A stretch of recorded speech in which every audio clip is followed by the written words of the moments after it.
Hello बच्चों, चलिए प्रश्न पढ़ते हैं। एक कमेटी में 50 व्यक्ति फ्रेंच, 20 व्यक्ति स्पेनिश और 10 व्यक्ति स्पेनिश और फ्रेंच दोनों ही भाषाओं में बोल सकते हैं। कितने व्यक्ति इन दोनों ही भाषाओं में से कम एक भाषा बोल सकते हैं?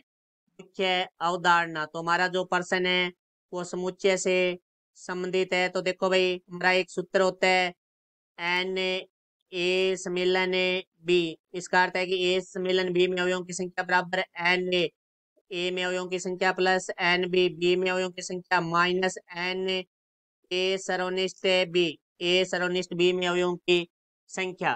तो अब देखो, यहाँ से हमारे पास दो है, फ्रेंच है और स्पेनिश है। तो हम यहाँ दो है ए और बी है, इनको नाम ले लेते हैं। ए को हम ले लेते हैं फ्रेंच से, जो है उसको हम ए से दर्शाएंगे, और जो हमारा स्पेनिश है उसको बी से दर्शाएंगे। तो देखो भाई, यहाँ हमें जो जो चीजें दी गई है वो लिखते हैं हम। तो यहाँ से प्रश्न के अंदर 50 व्यक्ति फ्रेंच, फ्रेंच को हमने ए से लिखा है, तो यहाँ से हमारा एन ए मतलब ए में दो व्यक्तियों की संख्या है वो हमारे पास 50 हो जाएगी। एन बी स्पेनिश, तो जो कि 20 व्यक्ति हैं। उसके बाद दोनों, दोनों का अर्थ है हमारे पास सर्वनिष्ठ, मतलब दोनों का उपनिष्ठ है।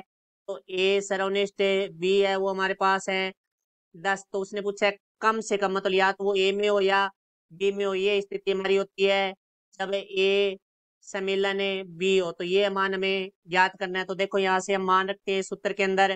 तो यहाँ से आ जाएगा, देखो एन ए सम्मेलन बी बराबर है 50 प्लस 20 माइनस 10। तो यहाँ से आ जाएगा 50 और 20 70 माइनस 10 बराबर आ गया 60। तो यहाँ से हमारे पास आ जाएगा दोनों भाषाओं में से से कम एक भाषा बोलने वाले व्यक्तियों की संख्या बराबर है हमारी है 60। तो ये हमारा प्रश्न का उत्तर हुआ। आशा करता हूँ समझ आया होगा। धन्यवाद।